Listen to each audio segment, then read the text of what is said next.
Hello and welcome to the Fast Track Travel Clinic with me, Simon Calder.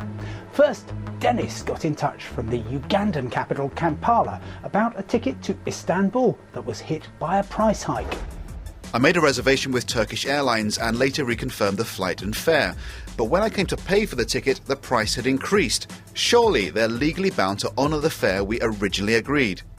Dennis, it doesn't work like that. Standard practice for most international airlines is you pay the fare that applies on the day you pay for the ticket, not on the day you reserve it. All manner of things, particularly these days fuel surcharges, can cause an airline to put up prices. Sometimes they may give you warning, saying something like confirm your reservation and pay for the ticket within 48 hours or we'll put the price up, but there's no legal obligation for them to do so, nor to honour the original fare quote. Overseas tourists in their tens of millions visit Florida every year. Jeff Hardy was planning to be among them, but following the murder of 2 British tourists last month in the city of Sarasota, he's not so sure. Although we have visited Orlando previously, this was 12 years ago, and it appears that the level of crime and types of crime have escalated radically. Will we be safe? Travel, like life, is a matter of risk management, and I can't make any certain pronouncements. However, the attack that made the headlines last month appears to have been a tragic but isolated event in a location way off the normal tourist trail. The state authorities, of course, do all they can to ensure visitor safety, and for the average visitor, Florida, like the rest of the US, is a safe and welcoming place. As anywhere, though, seek local advice on areas to avoid. Your best ally is a friendly resident. Next, Ian Fraser wants to know, why does the cost of a cruise vary so drastically between agencies and booking direct with the cruise line for the self-same trip? The latter invariably seems more expensive. The answer, Ian, lies in the curious state of the cruise industry. Unlike the rest of the travel business, which has got used to razor-thin margins on practically everything, many cruise lines still offer agents 15% commission. Take a typical $2,000 Caribbean trip. The cruise line knows some people will buy direct, particularly if they're offered an apparent 5% discount worth $100. But most cabins are sold through agents who compete with various levels of discounts and throw in additions such as car parking at the port or $100 off onboard spending. The trick is to choose the deal that's right for you from the many competing offers, and if you can get that $2,000 cruise for less than $1,800, you're doing well. Finally, Andy Leitner from Haifa in Israel booked a flight from Amman to Bangkok via Doha last month, but had to cancel. My refund request made 3 weeks ago was received by the airline. A confirmation mail arrived. But since then, no reply, despite my frequent reminders. What are my options if they simply ignore my refund request? At this point, Andy, you'll just have to be patient for a short while longer.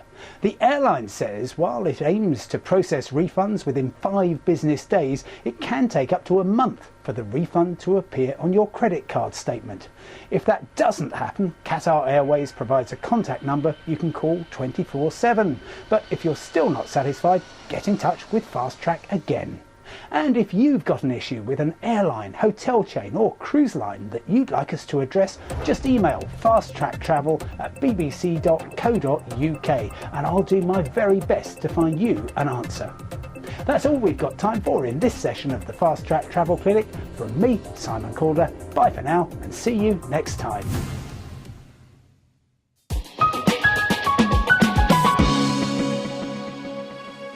Thanks, Simon. We'll see you again next month. Bolivia, historians claim, is the birthplace of modern South America. It was there just over 200 years ago that a revolution started which sent the Spanish governor packing, and which then spread throughout many neighbouring countries also under direct Spanish rule. But despite its place in the history books, Bolivia doesn't rate too highly in the guidebooks. We sent Typhon King to La Paz to find out why.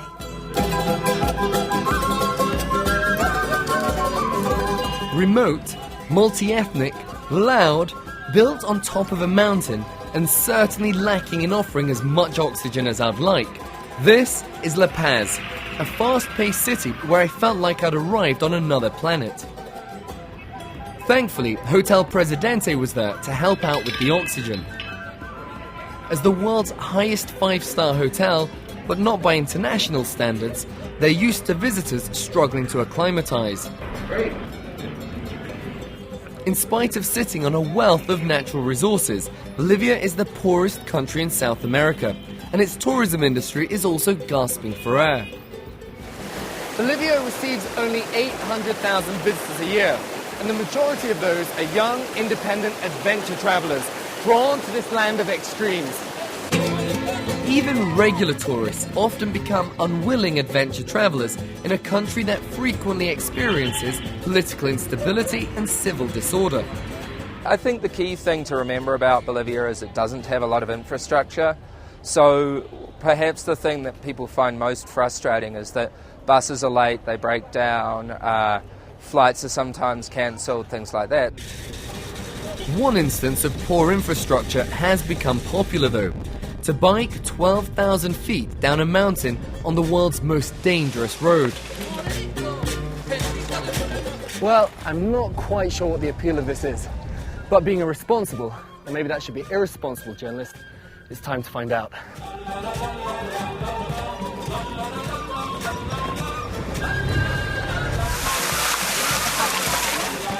In the past, it's been responsible for up to 300 deaths a year, and our 5-hour escapade wasn't to pass without incident.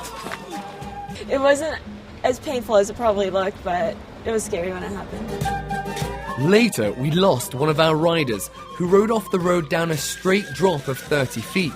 Lucky for her, it could have been 2,000 feet. Okay, well, I survived. And that was a major, major adrenaline rush. But never again.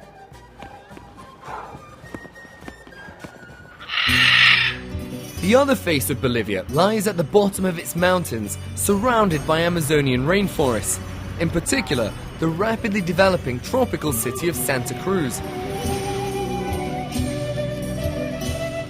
Bolivia's #1 tourist attraction is Lake Titicaca, the world's highest navigable lake which never freezes over. This tranquil lake was the epicenter of the Inca Empire. A must-visit here is to its man-made floating islands. They're still home to some indigenous locals, determined to hang on to their culture and traditions. Over 60% of Bolivia's population is of pure Native American ancestry, with their curiously adopted, but rather fetching, British bowler hats. The main problem that Bolivia has in tourism is lack of promotion. Peru has a budget of $16+ million a year to promote its tourism.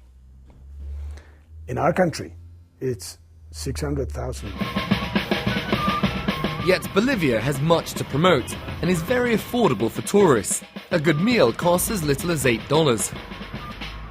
I think the government has not really seen the importance of tourism in all of Bolivia. The government needs to work with the private companies because that's the only way experience can go with the money that they have. With over 60% of the population living in poverty, promoting tourism to Bolivia's attractions, like Tiwanaku and its pre-Inca ruins, could help erode that figure.